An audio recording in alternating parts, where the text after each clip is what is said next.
Periodic meetings are being held with the representatives of religious communities to address their problems. These communities include Jews, Catholic Syrians, Orthodox Armenians, Orthodox Greeks, Orthodox Bulgarians, Catholic Georgians, Catholic Armenians, Protestant Armenians, Catholic Kaldanis, and Latin Catholics. So the issue that was raised earlier can be addressed that Turkey's Minister for European Affairs gathers with 11 different groups on different periods, systematically, and listens to their ideas. And I happen to report my findings with other members of my government. That's why when the Reform Monitoring Group meets with Minister of Justice, Minister of Interior Affairs, Minister of Foreign Affairs, and myself, we discuss these issues. Some of the problems have been resolved. Some of the problems are being searched to find resolutions. A circular on this matter was issued by Prime Minister Erdogan himself in May 2010. He directed the bureaucracy to take care of the problems of our citizens with different faiths with compassion. Another apparent example of the ongoing efforts has been the religious ceremonies held in Sümele Monastery in Trabzon on 15th of August 2010 and in Surpaç Armenian Church on Akdamar Island in Van on September 19th of 2010. These ceremonies took place after decades.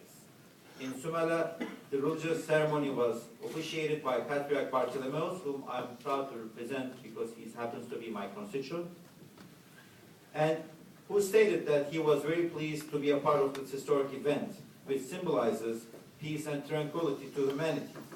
The service in Van was led by Aram Ateşan, who is here with us, the co-patriarch of the Armenian citizens of Turkey.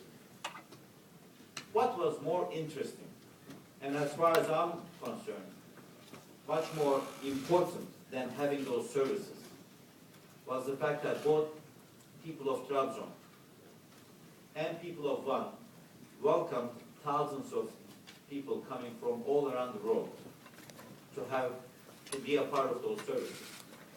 There were no reactions neither in Trabzon or in Van by the people.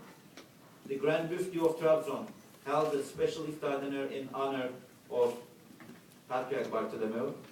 The Governor Mufti of Van greeted Patriarch Ateşan, and the local people of the Black Sea region in Trabzon and the southeast part of Turkey, where predominantly Kurdish citizens live, celebrated the welcomed their international guests.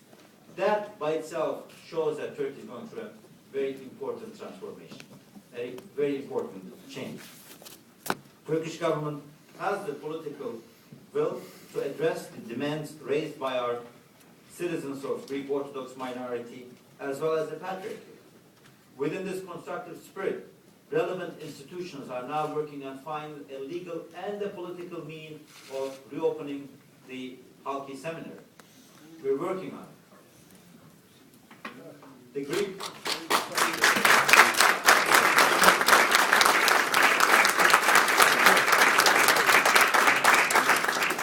Greek Orthodox Patriarchate functions in its own premises, maintains its churches, and is treated with utmost respect.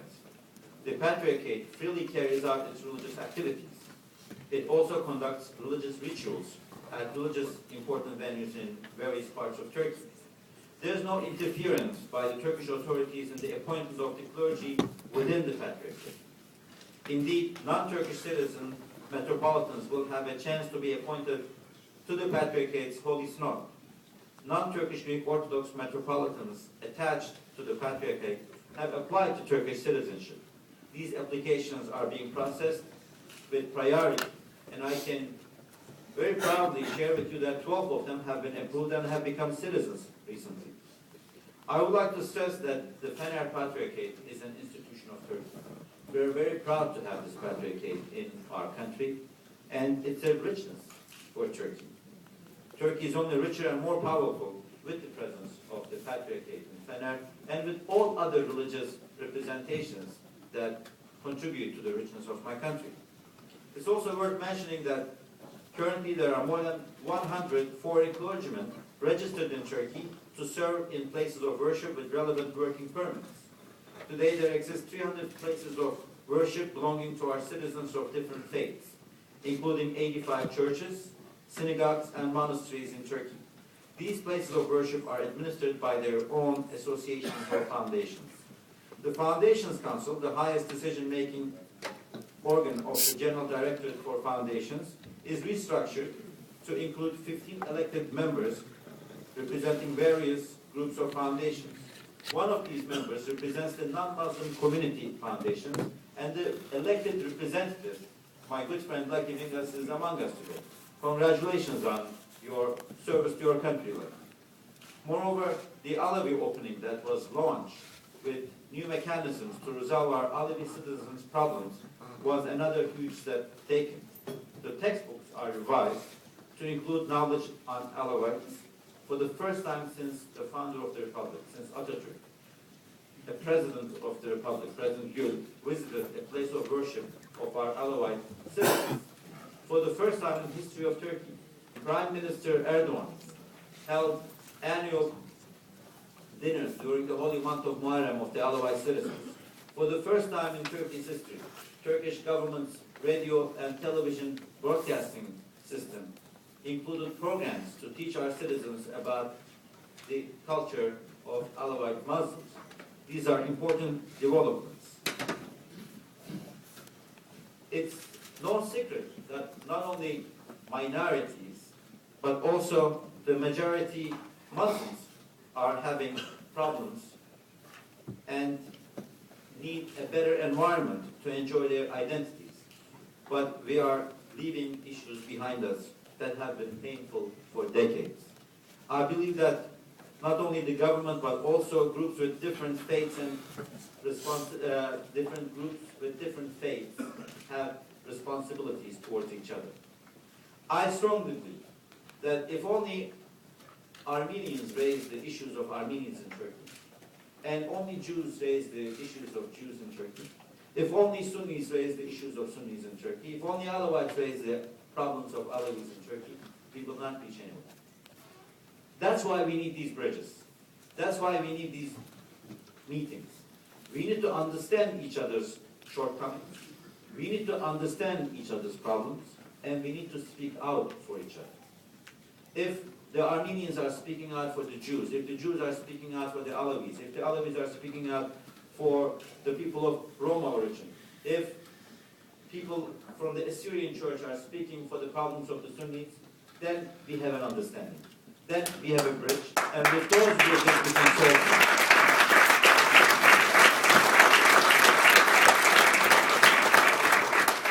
And let me be very clear and frank.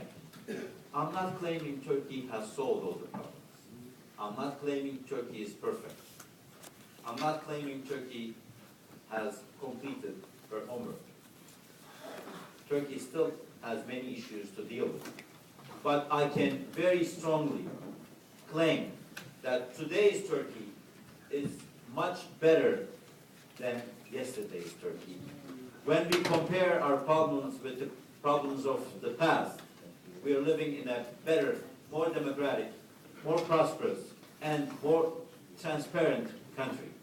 I can also assure you, tomorrow's Turkey will be even better than today's. And that is the hope, that's the motivation that keeps us going. Dear friends, the divine message of all divine and non-divine religions is love. Love of all, love of humanity, love thy neighbor. This is why all religions, despite paving different paths, reach at the same destination. We're all